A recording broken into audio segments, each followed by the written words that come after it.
এই যে আমরা নিশ্চিন্তে ঘুমাই, সারা জীবন 30-40-50 বছর নিশ্চিন্তে কাটাচ্ছি, কোনো ফিকির নাই, নিজের পরিবারের, সমাজের, রাষ্ট্রের, উম্মার কোনো ফিকির নাই, অথচ এই মানুষের সামনে অপেক্ষা করছে মৃত্যু। জি, আজকে থেকে 100 বছর পরে আমাদের মধ্যে কেউ থাকবে না পৃথিবীতে, এটাই সত্য।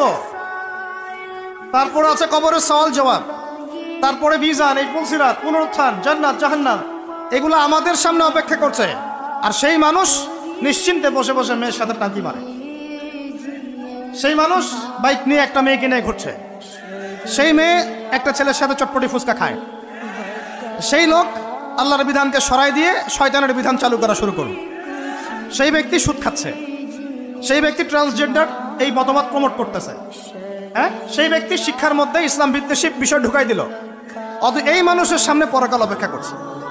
একদম টেনে হিস্ট্রি আল্লাহ পাক সামনে নিয়ে দাঁড় করাবেন, দাঁড় করে জিজ্ঞাসা করবেন,